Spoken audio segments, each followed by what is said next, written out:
ನಾವು ಎಲ್ಲ ಅನುಭವಿಸಿದ್ದೀವಿ. ನಾನು ಜೈಲಿಗೆ ಹೋಗಿದ್ದೀನಿ, ಎನ್ಕ್ವೈರಿ ಮಾಡಿದ್ದೀನಿ, ಜೈಲಿಗೆ ಹಾಕಿದ್ದೀನಿ, ಮತ್ತು ನಾನೇ ಜೈಲಿಗೆ ಹೋಗಿ ಬಂದಿದ್ದೀನಿ. ಜೀವನದ 2 ಅತ್ಯಂತ ತದ್ವಿರುದ್ಧಗಳನ್ನು ಅನುಭವಿಸಿದ್ದೀನಿ. ಆದಿಶಂಕರಾಚಾರ್ಯರು, ಬಾಬಾ ಸಾಹೇಬರು, ಬಸವಣ್ಣನವರು, ಅವ್ರ ಮುಂದೆ ನಾವು ಅವ್ರ ಪಾದದ ಒಂದು ಧೂಳು. ನಾವು ನಮಗಂದೇ ಇರ್ತಾರ? ಪೇಡ್, ಎಲ್ಲ ಪೇಡ್ ಮೀಡಿಯಾ ಬೈತಾರೆ, ಬೈಸ್ಕೊತೀವಿ. ಆಮೇಲೆ ಒಂದು ನಾನು ಹೇಳ್ತೀನಿ, ನಮಗೆ ಹೊಗಳಬೇಕು ಅಂತ ನಾವು ಈ ಕೆಲಸ ಮಾಡ್ತಾಯಿಲ್ಲ. ನಿಜ. ಯಾರಾದರೂ ನಮಗೆ ಹೊಗಳಬೇಕಪ್ಪ, ನಮಗೆ ಸನ್ಮಾನ ಮಾಡಬೇಕು, ಬೇಡ. ಏನು ಸತ್ಯವನ್ನು ನಾನು ಕಂಡಿದ್ದೀನಿ as a former police officer. ಇದು ಒಂದು ಕ್ರಿಮಿನಲ್ ಕೇಸ್. ಇದು ಕ್ರಿಮಿನಲ್ ಕೇಸ್ ಬಗ್ಗೆ ಮಾತಾಡಬೇಕಾದಂತ ಹೇಳಿದರೆ ಅದರ ಹಿನ್ನೆಲೆ ಇರಬೇಕು, ನಮಗೆ ಅಧ್ಯಯನ ಇರಬೇಕು. ನಾನು ಮಾಡಿದ್ದೀನಿ, ಏನೇನು ನಾನು ಕಂಡುಕೊಂಡಿದ್ದೀನಿ ಅದನ್ನು ಹೇಳ್ತಾ ಹೋಗ್ತಿದ್ದೀನಿ. ಬೈಯೋರು ಬೈತಾರೆ, ಟೀಕೆ ಮಾಡೋರು ಟೀಕೆ ಮಾಡ್ತಾರೆ, ಸಂಶಯ ಪಡೋರು ಸಂಶಯ ಪಡ್ತಾರೆ. ಆನಂತರ ಬೆಂಬಲಿಸುವಂಥ ಬಹಳ ದೊಡ್ಡ ವರ್ಗ ಇದೆ. ಈಗ ನಾನು ಇಲ್ಲಿ ಪುತ್ತೂರಿಗೆ ಬರಬೇಕಾದ್ರೆ ಮಂಗಳೂರು ಕೋರ್ಟಲ್ಲಿ ಇತ್ತು, ನಾನು ಫೇಕ್ ಕೇಸ್ ಹಾಕಿದ್ದಾರೆ ನನ್ನ ಮೇಲೆ, ಒಂದು STMನವರು ಫೇಕ್ ಕೇಸ್. ಇಷ್ಟು ಜನ ಲಾಯರ್ ಬಂದು ಮಾತಾಡ್ಸಿದ್ರು, ಅಲ್ಲಿರ್ತಕ್ಕಂಥ ಜನ ಬಂದು ಮಾತಾಡ್ಸಿದ್ರು. ಪುತ್ತೂರಿಗೆ ಬರಬೇಕಾದ್ರೂ ಪ್ರತಿಯೊಬ್ಬರು ಯಾರ್ಯಾರು ಸಿಗ್ತಾರೆ, ಸರ್ ನಮ್ಮ ಬೆಂಬಲ ಇದೆ. ದೊಡ್ಡ ಬೆಂಬಲ ಕೊಡುವಂಥ ಸಾಮಾನ್ಯ ವರ್ಗ ಇದೆ. ಯಾರು ಏನು ಕೊಟ್ಟರು ನಾನು ತೊಗೋತೇನೆ, ಬೈಗಳ ಕೊಟ್ಟರು ನಾನು ತೊಗೊಳ್ತೇನೆ, ಪ್ರೀತಿ ಕೊಟ್ಟರು ತೊಗೊಳ್ತೇನೆ, ತಲೆ ಕೆಡಿಸ್ಕೊಳ್ಳಲ್ಲ. ಏನು ಸತ್ಯವನ್ನು ನಾವು ಕಂಡಿದ್ದೀವಿ, ನಮಗೆ ಅರಿವಿದೆ, ಅದನ್ನು ಹೇಳ್ತಾ ಹೋಗ್ತೇನೆ. ಯಾರೇನ ನೀವು ಕೇಳಿದ್ರಲ್ಲ, ಆ ಹಣಕ್ಕೆ ಬಂದ್ರೆ ಅಂದ್ಕೊಳ್ಳೋರು ಅಂದ್ಕೊಳ್ಳಿರಿ, ಅಂದ್ಕೊಳ್ಳಿ, ಅಂದ್ಕೊಳ್ಳಿ, ಐ ಡೋಂಟ್ ಕೇರ್ ಅಷ್ಟೇ. ಸರ್, ನಿಮ್ಮ ಬಗ್ಗೆ ನಾನು ನಿನ್ನೆ ರಿಸರ್ಚ್ ಮಾಡಿಕೊಂಡೆ ಸರ್, ಒಂದಷ್ಟು ವಿಚಾರಗಳನ್ನು ತಿಳ್ಕೊಳ್ಳೋಣ. ಸರ್ ಬರ್ತಾ ಇದ್ದಾರೆ ನಮ್ಮೂರಿಗೆ ಅಂತ. ನಾನು ನೋಡಿದ್ದು, ಭಗವಂತ ನಿಮ್ಮನ್ನು ಎಷ್ಟು ಚೆನ್ನಾಗಿ ಇಟ್ಟಿದ್ದಾನೆ ಅಂದರೆ, ಅಷ್ಟು ಆಸಮ್ ಲೆವೆಲಲ್ಲಿ, ಆ ಲೆವೆಲಲ್ಲಿ ಇಟ್ಟಿರುವಾಗ ನೀವು ಹೋರಾಟಕ್ಕೆ ಅಂತ ಬರ್ತೀರಿ.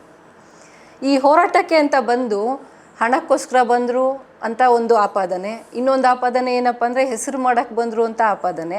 ಆ ಲೆವೆಲಲ್ಲಿ ಇದ್ದವರನ್ನು ಈ ರೀತಿಯಾಗಿ ಮಾತಾಡ್ತಾ ಇದ್ದಾರೆ ಅಂತ ಹೇಳ್ತಾ ಇದ್ದೀನಿ ನಾನು. ಅದನ್ನು ನೋಡಿ ನನಗನ್ಸಿದ್ದು, ನಿಮ್ಗೆ ಯಾಕೆ ಈ ಹೋರಾಟಕ್ಕೆ ಬರಬೇಕು ಅಂತ ಅನ್ನಿಸ್ತು ಅಂತ ಸರ್. ಮೇಡಮ್, ಇದು ನೀವು ಹೇಳಿದ್ರಲ್ಲ, ಆರೋಪ ಆಪಾದನೆ, ಹಣಕ್ಕೋಸ್ಕರ ಬಂದರು, ಈ ಅಪಚಾರ ಅನ್ನೋದು ಯಾರನ್ನೂ ಬಿಟ್ಟಿಲ್ಲ. ನಾನು ನಂಬಿದಂತಹ ಮೊದಲನೇ ಗುರು ಬಸವಣ್ಣವರು. ಕಾಯಕವೇ ಕೈಲಾಸ, ಅದನ್ನು ನೋಡ್ಕೊಂಡು ಬೆಳೆದವ್ರು ನಾವು. ಕರ್ನಾಟಕ ಯೂನಿವರ್ಸಿಟಿಯಲ್ಲಿ ಕ್ವಾರ್ಟರ್ಸಲ್ಲಿ ನಮ್ಮ ಮನೆ. ನಮ್ಮ ಮನೆಯಲ್ಲಿ ನಿಂತರೆ ಯೂನಿವರ್ಸಿಟಿ ದೊಡ್ಡ ಗಡಿಯಾರ. ಇಡೀ ನನಗೆ ಅನಿಸಿದ ಮಟ್ಟಿಗೆ ದೇಶದಲ್ಲಿ ಅಂಥ ಬಿಲ್ಡಿಂಗ್ ಇರಲಿಕ್ಕಿಲ್ಲ. ಪಾವಟೆ ಅವರು ಕಟ್ಟಿಸಿದ್ದು. ನಮ್ಮ ತಂದೆ ಅಲ್ಲೇ ದಿನಗೂಲಿ ನೌಕರರಾಗಿ ವೃತ್ತಿಯನ್ನು ಸ್ಟಾರ್ಟ್ ಮಾಡಿದವರು. ನಾವು ಹುಟ್ಟಿ ಬೆಳೆದು ಎಜುಕೇಷನ್ ಕಂಪ್ಲೀಟ್ ಮಾಡಿದ್ದೇ ಎಜುಕೇಷನ್ ಕ್ಯಾಂಪಸ್ಸಲ್ಲಿ. ನಾವು ಹುಟ್ಟಿನಿಂದ ಇಲ್ಲಿವರೆಗೂ ಕೂಡ ಕಲಿತಿದ್ದು ಪ್ರಾರಂಭದಿಂದ ಕಾಯಕವೇ ಕೈಲಾಸ, ಬಸವಣ್ಣನವರ ಒಂದು ಅದ್ಭುತವಾದಂತಹ ಧ್ಯೇಯವಾಕ್ಯ ಅದು. ಅಂಥ ಬಸವಣ್ಣನವರಿಗೆ ಇವತ್ತು ಯಾರಾದರೂ ವಿಶ್ವಗುರು ಅಂತ ಹೇಳಿದರೆ ನಾವು ಬಸವಣ್ಣವರು ಅಂತ ನಾವು ಅಂತೀವಿ. ಅವ್ರಿಗೆ ಯಾವ ಥರ ಉಪಚಾರ ಮಾಡ್ತಾರೆ ಗೊತ್ತಾ? ನೋಡಿ, ಅವ್ರದ್ದು ಇದನ್ನು ಹೆಂಗಿತ್ತು, ಆಡಳಿತ ಹೆಂಗಿತ್ತು. ಮಂತ್ರಿ ಅವರು, ಬಿಜ್ಜಳನ ಆಸ್ಥಾನದಲ್ಲಿ ಮಂತ್ರಿ ಬಸವಣ್ಣವರು. ಅವರು ಸಾಮಾಜಿಕ ಪರಿವರ್ತನೆ ಮಾಡುವಂಥ ಕಾಲಘಟ್ಟದಲ್ಲಿ ಅವ್ರ ಮೇಲೆ ಬಸವಣ್ಣ ಇದನ್ನು ಮಾಡಿಬಿಟ್ಟ, ಏನೋ ಮಿಸ್ಅಪ್ರಾಪ್ರಿಯೇಷನ್ ಮಾಡಿಬಿಟ್ರು. ಅಂದರೆ ಟ್ರೆಜರಿಯಲ್ಲಿರುವಂಥ ದುಡ್ಡನ್ನು ಹೇರಾಪೇರಿ ಮಾಡಿದರು, ಮಿಸ್ಅಪ್ರಾಪ್ರಿಯೇಷನ್ ಮಾಡಿದರು, ಹಣಕಾಸಿನ ಅವ್ಯವಹಾರ ಆಯಿತು ಅಂಥೇಳಿ ಸುಳ್ಳು ಅಪಪ್ರಚಾರ ಅವ್ರ ಮೇಲೆ ಹಾಕ್ತಾರೆ. ಆದರೆ ವಾಸ್ತವವಾಗಿ ಬಸವಣ್ಣನವರು ಯಾವ ರೀತಿ ನಡ್ಕೊಳ್ತಾ ಇದ್ರು ಅಂತ ಹೇಳಿದರೆ, ಸಾಯಂಕಾಲ ಆದಮೇಲೆ ಬರವಣಿಗೆ ಬರಿಬೇಕಾದ್ರೆ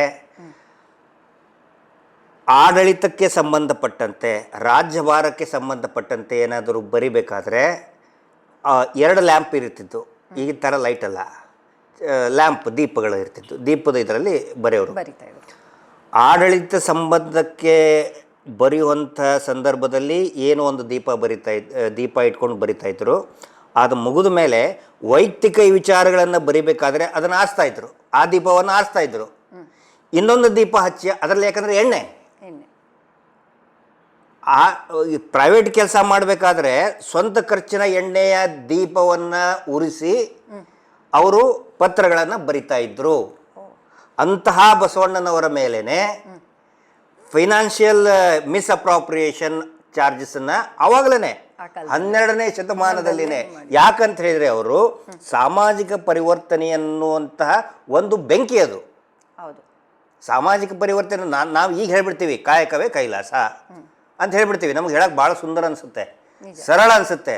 ಆದರೆ ಆ ಕಾಲಘಟ್ಟದಲ್ಲಿ ನೆನೆಸ್ಕೊಳ್ಳಿ, ಕೈಲಾಸ ಅಂದರೆ ಏನು? ಬರೀ ಇಂಥವ್ರಿಗೆ ಮಾತ್ರ ಕೈಲಾಸ.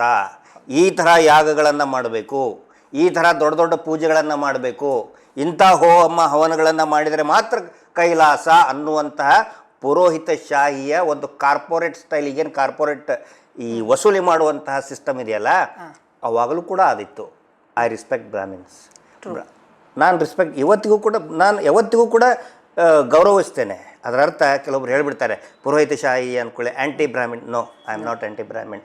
ಅದರಲ್ಲಿನೇ ಈ ಪುರೋಹಿತಶಾಹಿ ವರ್ಗ ಅಂತ ಹೇಳಿದರೆ ರಾಜನಿಗೆ ಸಮೀಪ ಇರುವಂಥವರು, ತಮಗೆ ಅನುಕೂಲಕ್ಕಾಗಿ ನಿಯಮಗಳನ್ನು ಬದಲಾಯಿಸುವಂಥವರು. ಆ ಪುರೋಹಿತಶಾಹಿ ವರ್ಗ ಏನು ಮಾಡ್ತಾರೆ, ಬಸವಣ್ಣನವ್ರ ಅಗೇನ್ಸ್ಟ್ ಆಗಿ ಅಂದರೆ ಕೈಲಾಸ ಅಂದರೆ ಅವ್ರಿಗೆ ಅಂದರೆ ನಮ್ಮ ಹತ್ರ ಬಂದ್ರೆ ಕೈಲಾಸ. ಅಂಥ ಸಂದರ್ಭದಲ್ಲಿ ಬಸವಣ್ಣವ್ರು ಏನು ಹೇಳ್ತಾರೆ, ಕೆಲಸವೇ, ನೀವು ಕೆಲಸ ಮಾಡಿ, ಕೆಲಸದಲ್ಲೇ ದೇವರಿದ್ದಾನೆ, ಕೆಲಸದಲ್ಲೇ ಸ್ವರ್ಗ. ಎಷ್ಟು ಧೈರ್ಯ ಬೇಕು ಅದನ್ನು ಹೇಳೋಕ್ಕೆ? ಈಗ ಆರಾಮಾಗಿ ಹೇಳ್ತೀವಿ ನಾವು, ಗೋಡೆ ಬರ ಬರಿತೀವಿ, ಎಲ್ಲ ಇದನ್ನು ಮಾಡ್ತೀವಿ. ಅಂಥವ್ರಿಗೆ ಅಪಚಾರ ಬಿಟ್ಟಿಲ್ಲ. ಆನಂತರ ಬಾಬಾ ಸಾಹೇಬರಿಗೆ ಅಪಚಾರ ಅನ್ನೋದು ಬಿಟ್ಟಿಲ್ಲ. ಆದಿಶಂಕರಾಚಾರ್ಯರಿಗೆ 3 ಬಿಟ್ಟು ಹೊರಗಡೆ ಹಾಕ್ತಾರೆ ಕೇರಳ ಪೂರ್ಣಾ ನದಿ ದಂಡೆಯಲ್ಲಿ. ಯಾಕಂತ ಹೇಳಿದರೆ ಆದಿಶಂಕರಾಚಾರ್ಯರು ಯಾಕೆ ಹಿಂದೂ ಧರ್ಮವನ್ನು ಪುನರುತ್ಥಾನ ಮಾಡಬೇಕು ಅಂತ ಹೇಳಿದರೆ, ನೋಡಿ ಸಿಂಪಲ್ಲಾಗಿ ಇದಕ್ಕೆ ಈಗ ನಮ್ಗೆ ಹೇಳ್ತಾರಲ್ಲ ಏನು ಇದು ಇವರು ಹಿಂದೂ ವಿರೋಧಿಗಳು, ಧರ್ಮ ವಿರೋಧಿಗಳು. ಆದಿಶಂಕರಾಚಾರ್ಯರಿದ್ದಾಗ ಮುಸಲ್ಮಾನರು ಇದ್ದಿದ್ದಿಲ್ಲ, ಕ್ರಿಶ್ಚಿಯನ್ರು ಇದ್ದಿದ್ದಿಲ್ಲ. ಹೌದು. ಆದರೂ ಕೂಡ ಅವರು ಹಿಂದೂ ಧರ್ಮವನ್ನು ಪುನರುತ್ಥಾನ ಯಾಕೆ ಮಾಡಕ್ಕೆ ಹೊರಟರು ಅಂತ ಹೇಳಿದರೆ, ಧರ್ಮದಲ್ಲಿರ್ತಕ್ಕಂತಹ ಅನಾಚಾರಗಳು ಏನಿದೆಯಲ್ಲ, ಈ ಅನ್ಟಚಬಿಲಿಟಿ, ಅಸ್ಪೃಶ್ಯತೆ, ಇವ್ರು ಏನು ಮಾಡ್ತಾರೆ, ಆದಿಶಂಕರಾಚಾರ್ಯರು ಕುಷ್ಠರೋಗಿಗಳ ಸೇವೆ ಮಾಡೋದಕ್ಕೆ ನಿಲ್ಕೋತಾರೆ.